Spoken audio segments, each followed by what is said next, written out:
Et bonjour, c'est Nicolas de Immobilier Compagnie, je suis super content de te retrouver dans cette émission. Et dans cette émission, comme tu le vois, on va parler du patrimoine général, le patrimoine global de nos très chers et tendres américains, du patrimoine français, puisqu'on va faire deux analyses comparatives, c'est toujours intéressant les analyses, tu vas voir.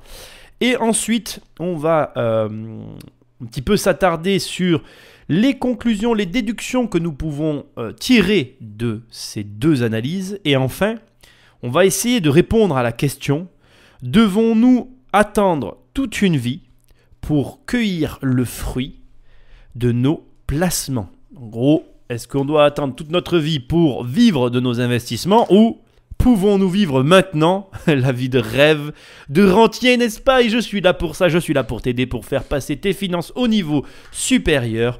Si tu veux télécharger le livre que je te propose sur mon site, tu vas sur Immobilier Compagnie et tu suis les indications qui seront apparues sur ton écran et tu pourras l'avoir gratuitement. C'est un cadeau, ça me fait plaisir.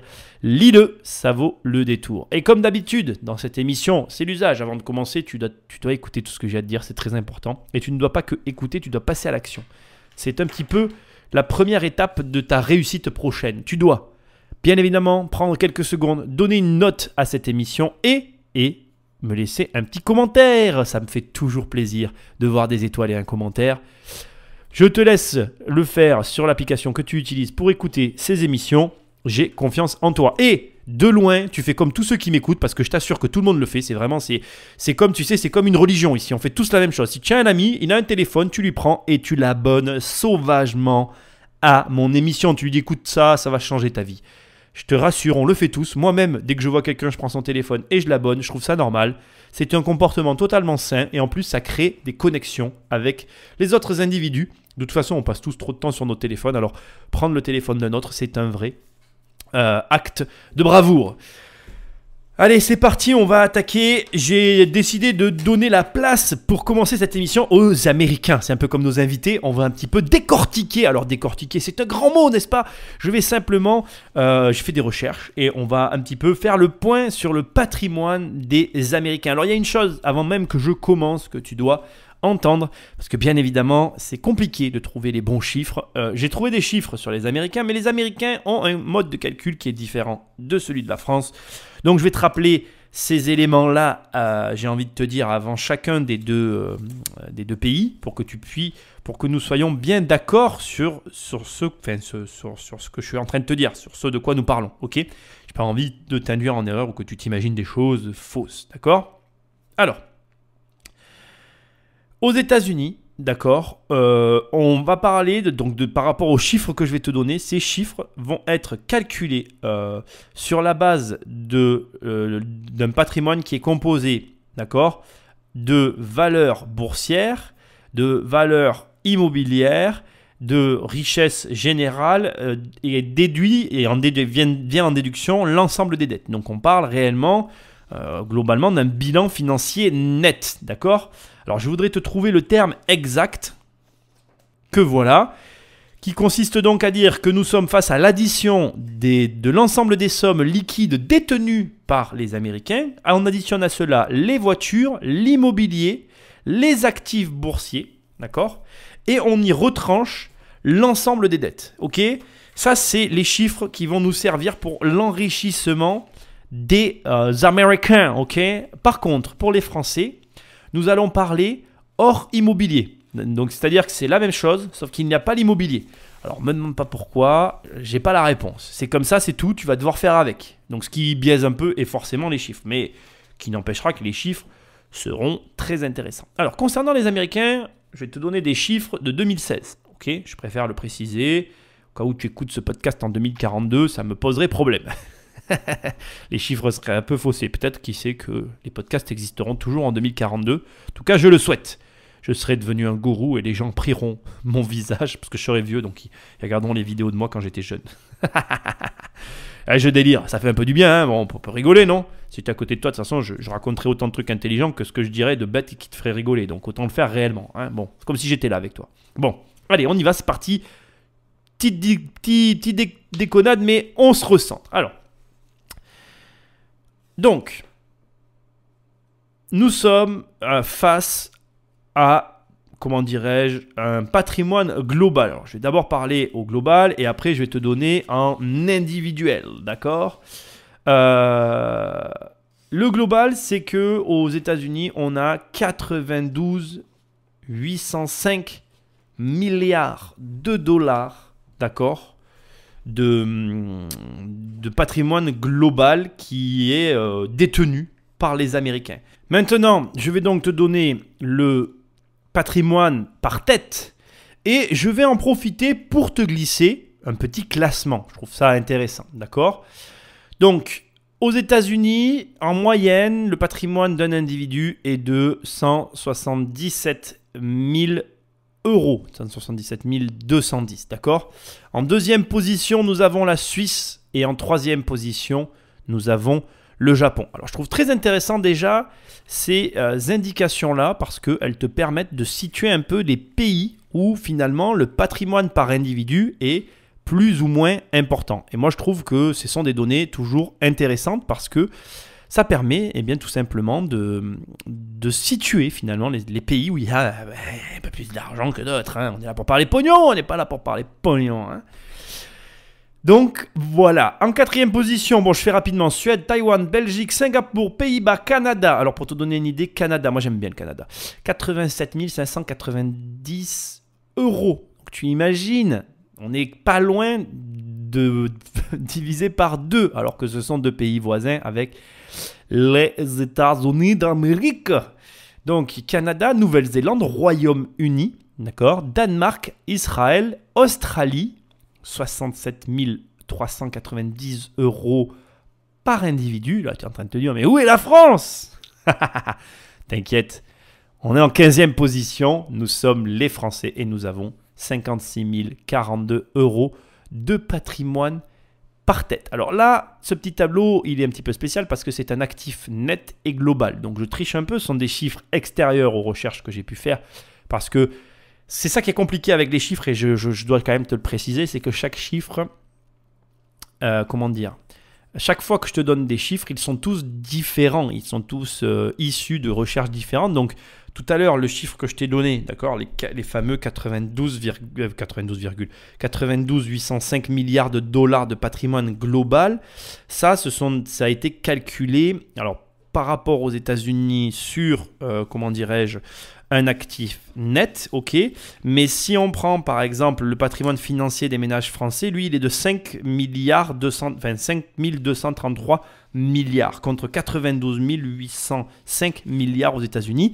Et ce que je dois te préciser, c'est que le patrimoine des Français sur les chiffres que j'ai là, il est hors immobilier. Donc, sachant que dans notre très beau pays, ça reste un des placements préférés des Français, on va en parler tout à l'heure, tu vas voir, et bien finalement, je trouve que cette information, elle a toute son importance. Ok?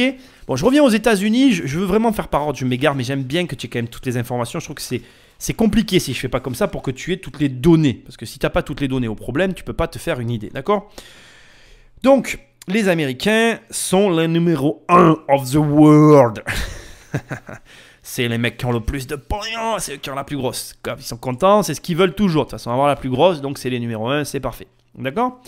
Alors, il faut savoir quand même que sur le patrimoine global, d'accord, la crise financière de 2008 a eu un impact très fort et que selon les pays, on peut compter en années, pour la plupart, le temps qu'il a fallu pour récupérer les pertes qui ont été causées par cette grosse crise de 2008, qui a été une crise assez mémorable, je dois dire. Hein, on ne va pas se voiler la face. D'accord? Donc, ce qui va être intéressant, c'est de maintenant regarder un petit peu ce qui compose le spectre du patrimoine de ces individus américains, et de voir comment il est réparti et des raisons pour lesquelles finalement il y a eu autant d'argent qui est gagné par les Américains en termes de, j'ai envie de te dire, de chiffres, d'accord? Donc, tu prends, tu imagines un petit camembert donc de 100%, on va imaginer que ce camembert fait 100%, et sur ces 100%, il y a 36%, d'accord, de ce camembert, donc les 100% c'est le patrimoine, il y a 36% qui sont alloués au marché financier et qui donc bénéficient du coup de la hausse ou de la baisse des marchés financiers. Ça, C'est pour les Américains. Toujours pour les Américains, 28% de ce camembert sont alloués à l'immobilier. Et donc là, déjà, tu te rends compte que sur un billet de 100 euros, on va traduire ça en pognon, parce que nous, on aime bien le pognon ici, d'accord? Eh bien, tu as quasiment 64 euros, plus de la moitié, qui est sur cette moitié-là, sur ces 64%.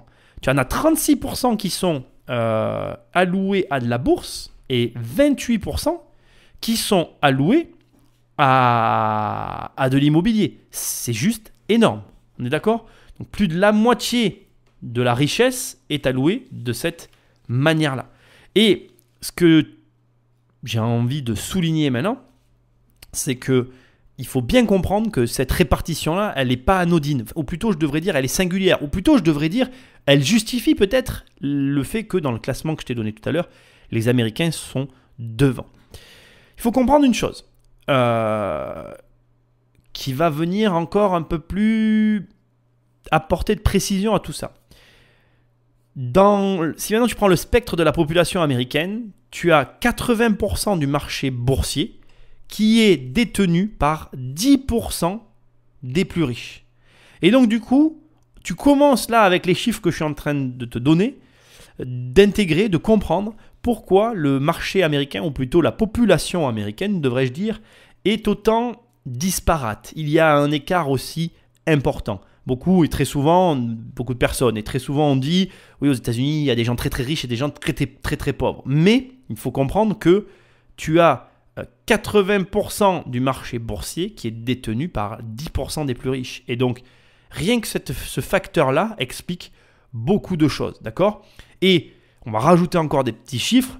80% des foyers qui gagnent plus de 75 000 $ possèdent des actions. Et en dessous des 30 000 $ annuels, tu n'as que 20% des gens qui ont des actions. Donc, rien que là, avec ces données, tu dois être capable, sans que moi j'en arrive au point de la conclusion, parce qu'on en est loin, on n'en est qu'au début, hein, tu dois déjà, toi, être capable de mener tes propres conclusions. Tu dois y voir clair. On est dans quelque chose qui doit être assez limpide, j'ai envie de dire. Okay?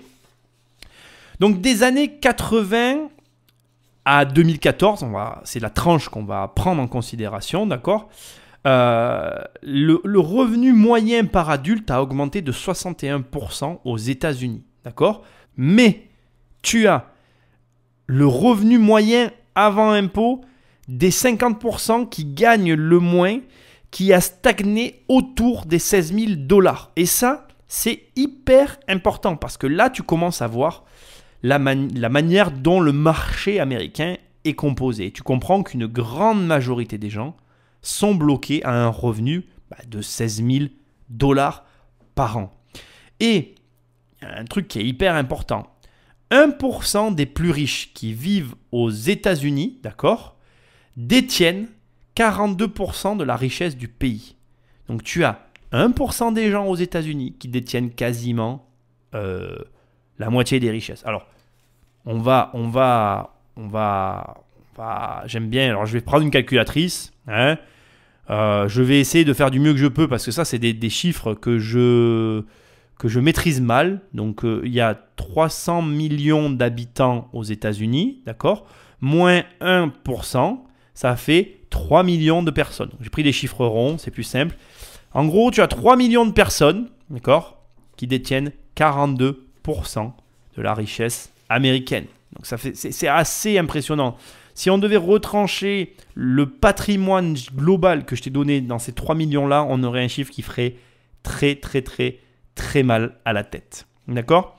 Petite donnée intéressante que je vais quand même te donner en ratio, parce que j'ai bien aimé ce côté de ratio que je n'ai pas trouvé pour les Français, mais je te le dis tout de suite.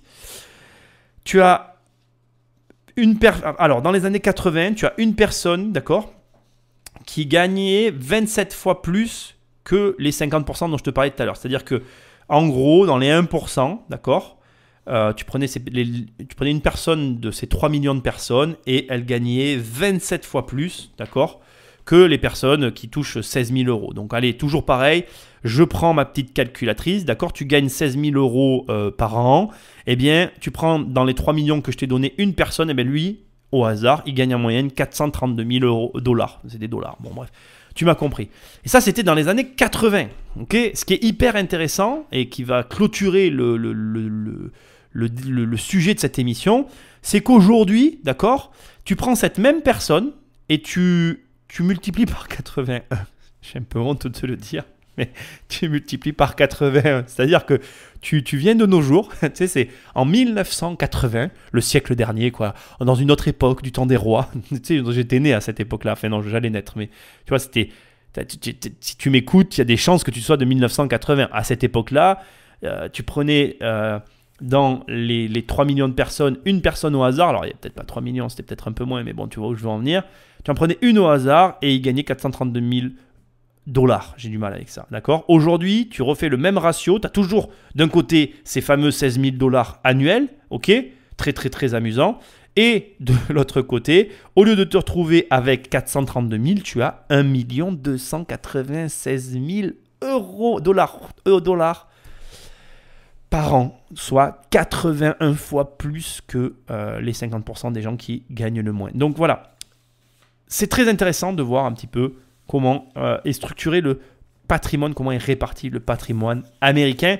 Je voulais t'informer de tout ça. Alors, je prends toujours mes petites notes et on suit maintenant pour aller voir du côté de chez nous, du côté de la baguette et du fromage. On va voir un petit peu maintenant comment ça se passe chez nous, quels sont les chiffres qu'il y a chez nous. Je te rappelle, pour mémoire, qu'au classement, les États-Unis sont numéro 1 avec le plus gros patrimoine. Pardon, ma langue a fourché. Non, c'est pas vrai, je l'ai fait exprès, mais bon, je trouve ça drôle.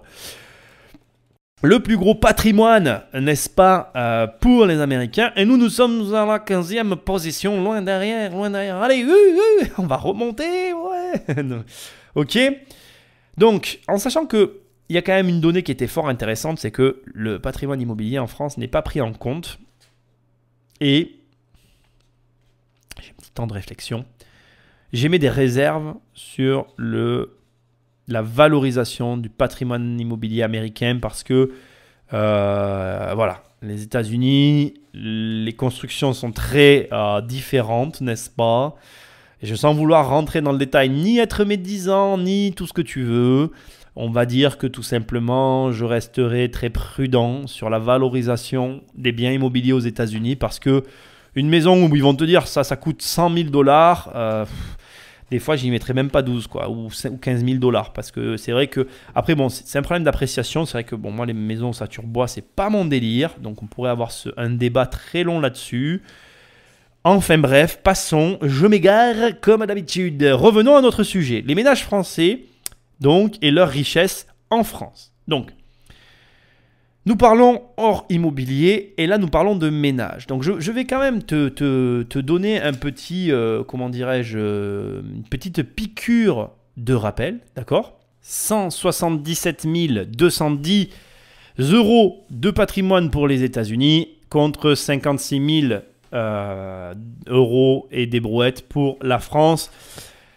Voilà, je voulais resituer les choses. Donc, nous continuons maintenant et nous allons voir un petit peu comment est constitué le patrimoine des Français. D'accord? 5% des ménages français, donc en France on parle plutôt de ménages, donc c'est comme ça, possèdent 40% des actifs. On n'est pas loin pour moi, tu vois, du ratio des États-Unis sur ces chiffres-là. Alors, 1% des plus riches aux États-Unis détiennent, eux, 42% de la richesse du pays. Donc tu vois, c'est bon, je pense que les 1% sont très très riches, mais finalement il y a comme un air de ressemblance, comme dirait l'autre, d'accord?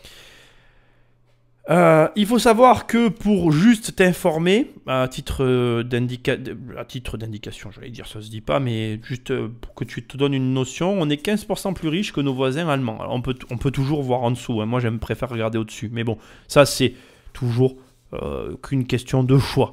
Alors, tu pourras me dire, ah, c'est super Nicolas, on est plus riche que les Allemandes, mais bon, moi j'en ai rien à foutre.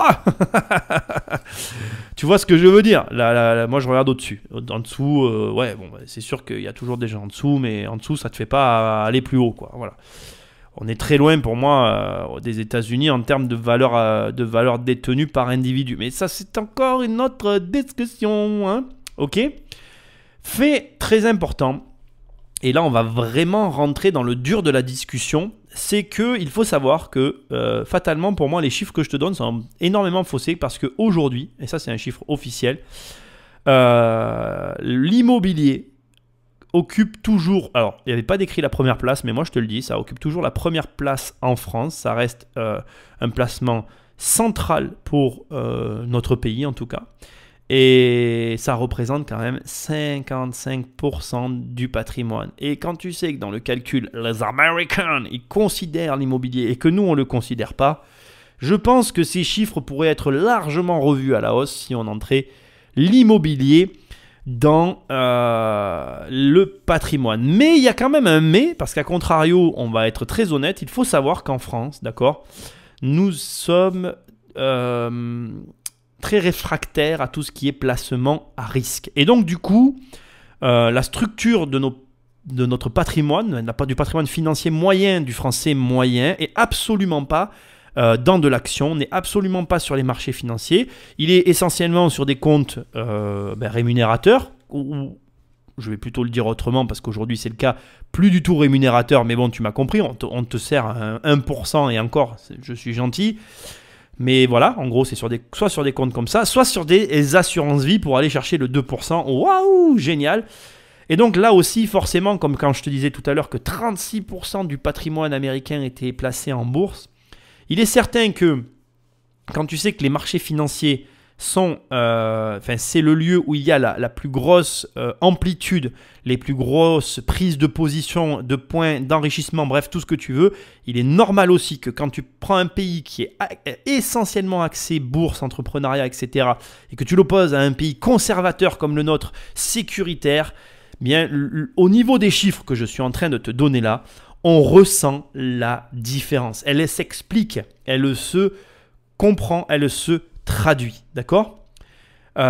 Toujours pareil, et ça je te l'ai donné dans une autre émission, les Américains ont énormément de mal à épargner, alors que les ménages français sont capables, par exemple, juste pour 2016, d'épargner 100 milliards d'euros, et dans la foulée, sur le premier trimestre de 2017, d'épargner ensuite 140 milliards d'euros. Juste en 3 mois, de faire finalement sur les 3 premiers trimestres de 2017 ce que la France a fait sur l'année 2016. Et ça, c'est des chiffres qui sont tout autant impressionnants finalement que ce que les Américains sont capables de produire comme valeur. Alors je ne suis pas là pour mettre des jugements, je suis là pour te donner des chiffres et des analyses que je trouve fort intéressantes et pour qu'on arrive à une conclusion, d'accord ? Et d'ailleurs, il y a déjà une conclusion qu'on peut tirer à ce stade sans aller plus loin, je vais un petit peu commencer à te la dessiner. C'est tout simplement que, bien évidemment, tu le vois là, l'épargne ne produit pas de richesse et les Américains n'épargnent pas. Ils mettent leur argent, ils jouent ou en lourd, ils investissent. À toi de voir la position que tu as envie de donner à mes termes.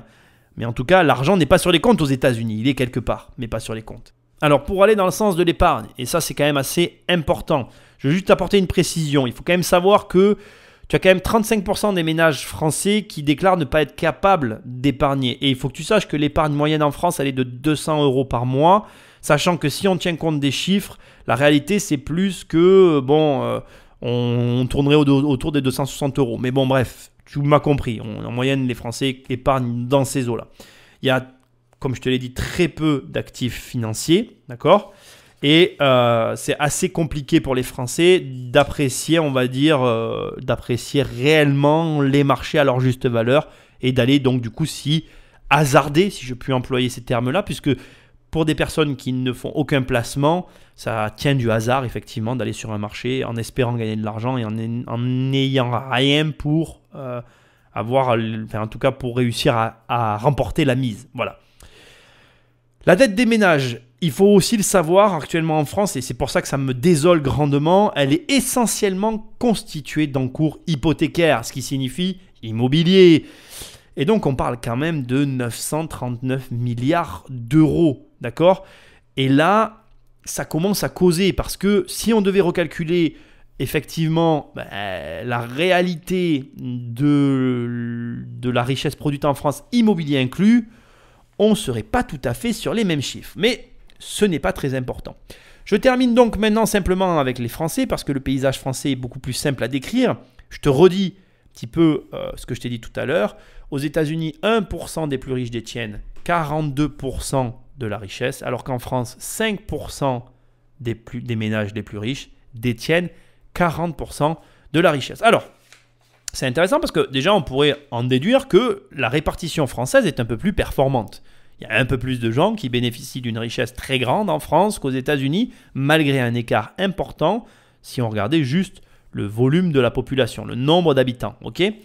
Ceci étant, et à l'inverse, je suis obligé, pour avoir connaissance des chiffres, il faut savoir que le résultat, c'est-à-dire que fondamentalement, si tu opposes les deux pays, le résultat du patrimoine américain et français est le même. C'est-à-dire que l'écart entre les riches et les pauvres est strictement le même.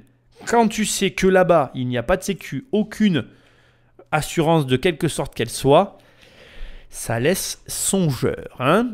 Donc, je trouve que ça a quand même son importance et que, d'un point de vue politique, des réflexions sont à mener, mais bon, tu sais que j'ai pas envie de parler politique, j'ai horreur de ça. Voilà, on n'en parle plus. On en vient au troisième point de cette émission, qui est un peu longue, je te l'accorde, mais qui est fort intéressante. Au travers de ces comportements, quelle déduction peut-on en tirer à ton avis? Alors, je vais être très clair avec toi, c'est très facile. Je crois que déjà, si tu veux être riche, d'accord, il suffit, et c'est fou, hein, mais pas de faire une formation, il suffit juste de faire ce que je viens de faire. Tu analyses les chiffres que je viens d'analyser pour toi, donc tu écoutes mon émission, d'où tu dois abonner un mec sauvagement à mon émission, tu réfléchis un peu et tu comprends que mettre ton argent en bourse, mettre ton argent dans de l'immobilier, c'est ce que font les gens les plus riches. Et donc si tu adoptes un comportement d'une personne riche dans ton quotidien, quel sera à ton avis le résultat que tu vas obtenir? Tu as remarqué comment j'ai placé ce blanc de manière magnifique et comment ta réflexion t'a transporté toute seule sur la bonne réponse? Mais oui mon ami, tu vas devenir riche. Ou en tout cas, si tu veux avoir plus de chances d'être riche, je te conseille de faire comme ça. Ça me paraît tout simplement évident, mais ça fait du bien de le préciser. Hein. Et donc, fatalement, est-ce que c'est aussi simple que ce que je viens de dire? Non, parce que tout à l'heure, j'ai fait une petite remarque en loose day, je ne sais pas si tu l'as relevé, je t'ai dit, et je l'ai souligné, se hasarder sur les marchés financiers, c'est exactement ça. Si tu éteins ton téléphone ou éteins la source avec laquelle tu m'écoutes et que tu vas direct sur les marchés financiers en essayant d'aller gagner de l'argent, qu'est-ce que tu crois qui va arriver? Si tu ne l'as jamais fait, bah, bim, tu vas te prendre un mur. Et là, tu vas me dire, ouais, je fais ce que tu m'as dit, Nicolas, je n'ai pas gagné d'argent. Oui, je sais. Peut-être parce qu'il fallait réfléchir non, avant. Et à l'inverse, je serai le premier à t'encourager à faire une chose de la sorte qui sera toujours mieux que de mettre l'argent sur un compte et de le regarder. Mais entre les deux, je pense qu'il y a quelque chose à faire. Je te laisse y réfléchir et arriver à ta propre conclusion. Ceci étant, il convient de donc tirer les bonnes conclusions. Et les bonnes conclusions, c'est quoi? C'est 1, placer l'argent. En tout cas, ne pas laisser l'argent sur un compte, c'est ce qu'il y a de mieux à faire. Et c'est comprendre rapidement que c'est ce qu'il y a de pire que de prendre une assurance vie ou de prendre un compte basique avec un taux de 1% ou moins et de mettre l'argent et d'attendre qu'il se produise quelque chose. L'attentéisme n'a jamais rapporté quoi que ce soit à qui que ce soit. Si tu dois te rappeler que d'une chose dans cette émission, ça doit bien être ça. Attendre ne te rapportera rien. Il vaut mieux prendre un risque, perdre de l'argent, en tirer des conclusions et apprendre des choses pour après renouveler la tentative et ce coup-ci gagner ou gagner à la deuxième ou la troisième fois, plutôt que de mettre l'argent sur un compte. Bien évidemment, tu ne feras rien, donc il ne t'arrivera rien, mais le résultat, c'est que tu n'auras rien. Et nous, on est là, on ne veut pas rien, on veut tout. Et de préférence, tout de suite. Alors là, ça serait une super transition pour la suite, mais je n'ai pas fini. Je termine maintenant sur les conclusions. L'écart, il est quand même assez impressionnant. C'est plus du triple. C'est-à-dire que la richesse par individu d'un Français par rapport à la richesse par individu d'un Américain, et je ne te redonnerai pas les chiffres, t'as qu'à tout réécouter, ça me donnera un peu plus d'écoute à mon émission. Tu te démerdes, hein, un petit peu, je vais te faire travailler. Mais si tu as de la mémoire, moi j'ai les chiffres en tête, c'est facile. Bon bref, c'est quasiment plus du triple, c'est plus du triple. Un peu, quasiment. J'étais en train de faire le calcul mental. Il faut bien comprendre que pour qu'il y ait un écart aussi important, c'est qu'il y a une chose que eux font que nous on fait pas. Et ce truc, il est tout con. C'est les marchés financiers. Alors attention, hein, encore une fois, je te dis pas de t'y hasarder, mais je te dis d'y aller.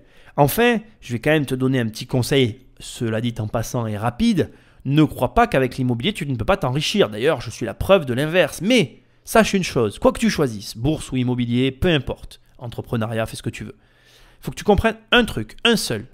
C'est que au départ, il va falloir que tu te concentres que sur une chose. Et que quand cette chose aura produit la valeur, l'enrichissement nécessaire pour s'autosuffire, ou en tout cas pour te permettre de passer à l'étape supérieure, alors tu vas pouvoir commencer à t'amuser sur les marchés financiers, sur les marchés de ce que tu veux, enfin bref, à passer la seconde, à passer à la vitesse supérieure. Et ça, crois-moi, c'est une réalité. Donc, ne t'éparpille pas, concentre-toi, c'est important. Et maintenant, nous passons à la suite. Et sans transition, devons-nous attendre toute notre vie pour cueillir les fruits de notre labeur? Est-ce que ces investissements dont je suis en train de te parler, de te vanter les mérites, sur lesquels je t'encourage grandement, comme si j'avais des actions dans une banque et que je te disais, vas-y, prends dans cette banque.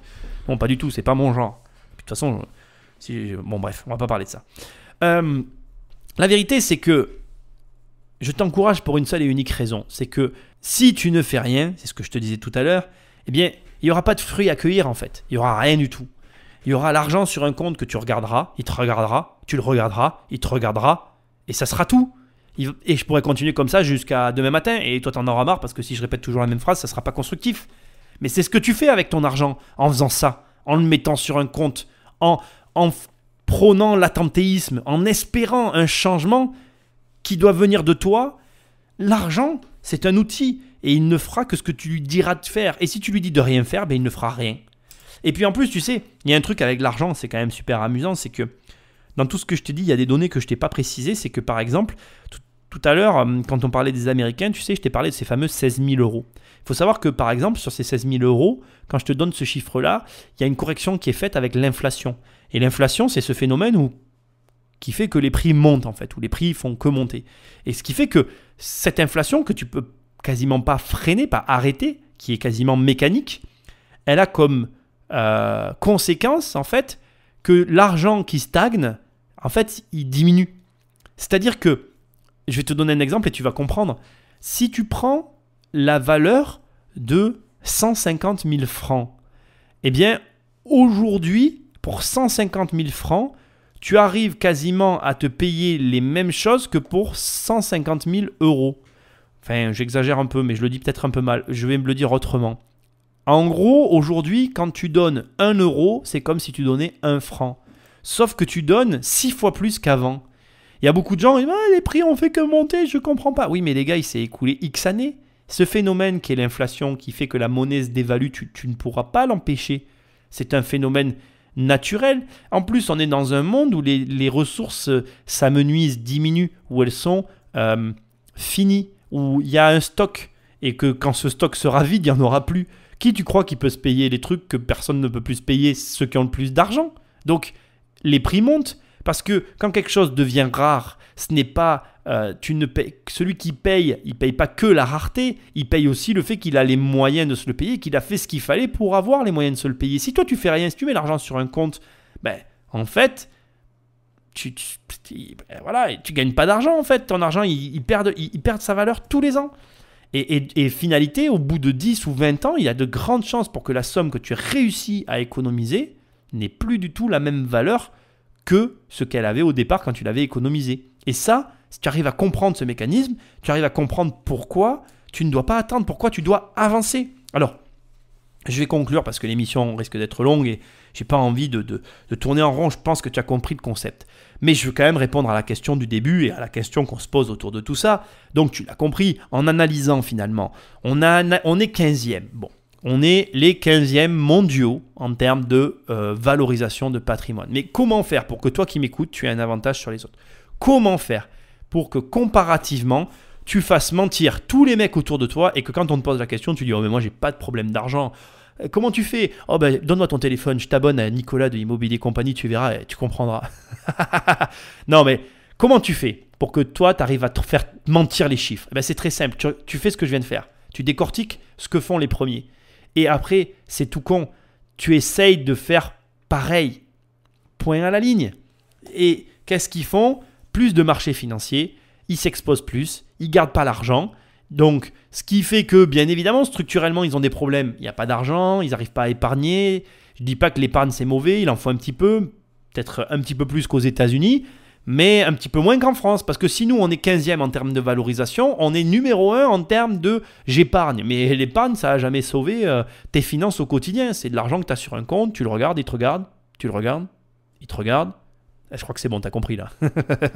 Mais tu vois, ça ne sert à rien. Donc moi, ce que j'essaye de te dire, c'est que si tu veux cueillir le fruit de tes investissements, si tu veux vivre de tes investissements, si tu veux que ton argent te profite, si tu veux être le maître de ton argent et si tu ne veux plus être l'esclave de ton argent, il faut que tu apprennes à faire travailler ton argent et donc à le mettre à des endroits où il a matière à travailler. Parce que si tu le mets à des endroits où il n'y a rien à faire, il est sûr qu'il ne fera rien.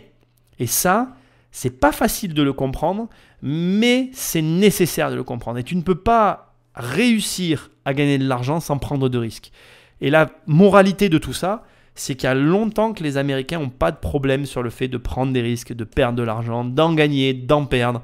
Et très souvent, quand on te met devant le nez une réussite, quand tu vas avoir un gars comme moi qui va te dire cette année j'ai sorti X appartements, cette année j'ai fait ci, cette année j'ai fait ça, on s'en fout. Toi tu vas te dire je vais faire pareil que lui. Mais en fait, les gens oublient le nombre d'années qu'il y a derrière qui ont conduit à ce résultat. Et il n'y a rien qui pourra remplacer ce délai-là. Il n'y a rien qui fera que toi, tu vas réussir à obtenir le même résultat sans passer par des étapes.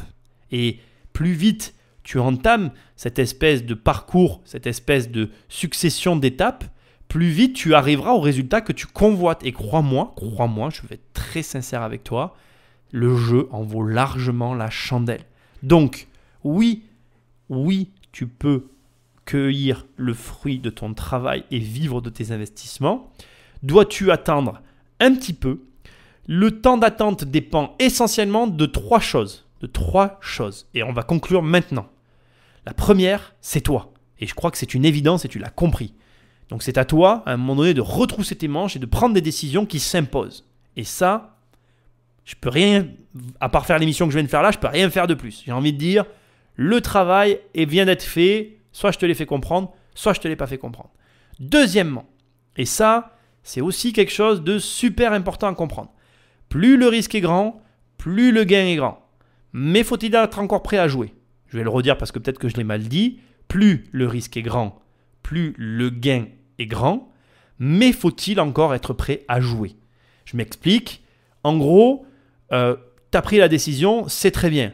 Mais il y a beaucoup de gens qui jouent petit. Alors que tu fasses une première opération petite, tu achètes un appart par exemple et tu le loues et voilà, c'est ok. Tu as fait ça une première fois, c'est bon. Deuxième étape, paf, tu tapes dans l'immeuble. Il n'y a pas de « je vais refaire un appart.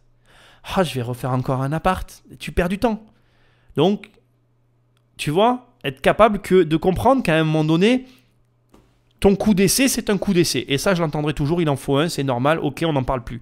Il y a une première étape qui est le coup d'essai. Et ça, il y a des gens qui ne veulent pas l'accepter. Là-dessus, on pourrait avoir une discussion relativement longue, mais celle-ci, je crois qu'elle l'est suffisamment. Mais voilà, il y a un coup d'essai. Après le coup d'essai, il faut jouer. Et quand tu dois jouer, il faut envoyer. Et c'est vrai que des fois, à partir du deuxième coup, il y en a qui se disent « c'est un peu tôt, j'ai pas envie d'y aller aussi fort et tout, nanana. » Et pourtant, il va falloir y aller. Et troisième point, parce qu'il faut conclure, à un moment donné, on va arrêter là, ça commence à être long. Troisième point, et pas des moindres, et je ne vais pas m'étaler dessus, c'est effectivement tout ce qui est programme, formation, s'instruire, etc., apprendre. Alors, moi, tu le sais, sur mon site, il y a des programmes. Si tu veux travailler avec moi, tu y vas, tu achètes, on travaille ensemble, tu viens dans les bureaux, etc. Blablabla. Je ne vais pas te faire le laïus, tu le connais, tu m'écoutes, tu fais partie de la famille, tu sais comment ça marche, il n'y a pas de souci, je sais que tu sais. Mais je suis obligé de t'en parler. Moi, je vais être honnête avec toi, ça n'a pas été pour moi le premier des réflexes de basculer dans ce système-là. De dire, je paye pour apprendre, je paye pour aller plus vite. Maintenant, je dois reconnaître des choses et il faut être capable de les reconnaître, c'est pas facile. Le truc, c'est que à un moment donné, il faut ce qu'il faut. Ce que tu achètes, c'est pas réellement un produit. Il y a beaucoup de gens qui font l'erreur de croire que quand on achète un programme, on achète un produit et en achetant ce produit, je vais pouvoir faire quelque chose. Et puis si je ne suis pas content, je le jette. Forcément qu'avec les programmes, les formations, appelle ça comme tu veux, tu n'achètes rien en fait. C'est un petit peu du vent, tu comprends ce que je veux dire? Et la réalité, c'est que ce que tu vas acheter, c'est des connaissances que tu vas devoir intégrer. Ce qui compte avant tout, si tu le prends sous forme de programme ou que tu le prennes sous forme de livre, tu fais ce que tu veux, il n'y a qu'une seule chose qui compte dans ce processus, c'est que tu sois sûr qu'avec la personne avec laquelle tu vas travailler, avec le livre avec lequel tu vas lire le truc, bref, fais ce que tu veux. Le choix que tu vas faire qui va te permettre de transférer le savoir doit être pertinent dans le sens où tu dois être sûr que le savoir est intégré à l'arrivée. Je vais t'expliquer et on conclut là-dessus. Il y a quelques temps en arrière, je suis tombé sur une très longue interview sur Internet d'une nana très, très pertinente, très performante sur des comportements humains. J'ai écouté cette interview en entier. Et quand je dis en entier, c'est avec toute l'attention que méritait cette personne, comme si j'avais payé une formation. Mais vraiment, je t'assure, c'est très important ce que je suis en train de te dire, ça me tient à cœur. Le temps a passé et j'ai acheté un bouquin qui... le titre c'est Décides-tu vraiment, un truc comme ça. Un livre qui m'a vraiment énormément perturbé, qui m'a vraiment énormément marqué. Mais vraiment, quand je dis énormément, il m'a beaucoup marqué sur les comportements humains, celui-là encore. Et quelques temps après, il n'y a pas très longtemps, là, il y a quelques jours, là, au moment où j'enregistre cette émission, quelques temps après, là, après avoir lu le livre, hein, je veux dire, et donc il n'y a pas longtemps, au moment où j'enregistre l'émission, bon, tu as compris, je re-regarde l'émission avec cette nana, je ne sais pas pourquoi, j'avais un truc, si je cherchais un truc à l'intérieur, mais qui n'avait rien à voir avec la nana, et à un moment donné, mais figure-toi que c'est un truc de ouf, en cliquant dans la vidéo pour chercher une information du mec qui l'interviewait, je tombe sur un passage où elle explique mot pour mot le livre que j'ai lu. Et ce qu'il y a d'hyper intéressant, c'est que donc du coup j'ai écouté cette interview il y a longtemps avec une grande attention. Elle m'a expliqué le procédé, mais ça, je ne l'ai pas compris. C'est-à-dire que elle m'a expliqué quelque chose de super important qui a une valeur énorme. Et je peux t'assurer, je m'énerve là, je suis en train de toucher des trucs en même temps tellement ça m'a fait réfléchir cette histoire. Parce que j'ai écouté cette fille avec attention. Elle m'a expliqué un truc hyper important. Et je l'ai forcément entendu à ce moment-là, mais ça n'a pas marché. C'est-à-dire que ça ne m'a fait ni chaud ni froid, ça ne m'a pas marqué, ça n'a pas impacté mon travail, ça n'a pas impacté ma vie. J'ai lu le livre, et le livre le dit d'une autre manière, et là, je l'ai tout de suite intégré à mon quotidien, j'ai compris la valeur de l'information. Et donc, j'insiste, ce qui compte, c'est pas que tu travailles, je ne cherche pas à te convaincre de travailler avec qui que ce soit, je dois te convaincre simplement de faire ce travail de recherche qui soit pertinent pour toi. Si c'est au travers de livres, lis des livres. J'écris des livres aussi, mais lis des livres. Si c'est au travers d'une formation, fais des formations. Mais assure-toi que la personne qui te transmet le savoir, elle te permette d'intégrer le savoir. Que ce soit la bonne personne qui te donne la juste mesure et qui te fait bien comprendre les mécanismes qui changent ta vie. J'insiste parce que c'est tellement important et que, encore une fois, je crois vraiment à cette notion d'apprentissage, mais dans la mesure où, effectivement, la manière dont ça t'est transmis t'impacte. Parce que si ça ne t'impacte pas comme moi avec cette vidéo-là, ça ne sert à rien en fait au final. Il faut être impacté, il faut que tu appliques les changements que tu vas voir. Et crois-moi, je pense que rien qu'en suivant les analyses que tu as dans cette émission, tu as de quoi faire passer ton patrimoine à la vitesse supérieure, atteindre le même niveau de patrimoine que les Américains. En tout cas, je ne sais pas toi, mais moi, je suis sur la bonne route. Allez, comme d'habitude, si tu as aimé l'émission, pense à me laisser une note, à me laisser un petit commentaire. Ça prend quelques secondes pour toi et pour moi, c'est hyper important. Ça aide cette émission à être bien référencée et surtout à être de plus en plus diffusée. Mais je vais être honnête avec toi, ça marche de mieux en mieux. Je suis ravi, on est de plus en plus ici et c'est vraiment génial. N'oublie pas qu'on le fait tous ici. Tu prends le téléphone d'un de tes potes et tu l'abonnes sauvagement. Tu lui dis ça va changer sa vie financière. Je vais changer ta vie financière et je changerai la vie financière de tes potes. C'est hyper important. Crois-moi, mon objectif, que la France soit devant les États-Unis dans 10 ans. Oh, ça, c'est chaud, ça. Allez, je te dis à très bientôt dans une prochaine émission. Fais attention où tu mets ton argent, surtout ne le laisse pas sur un compte. Salut!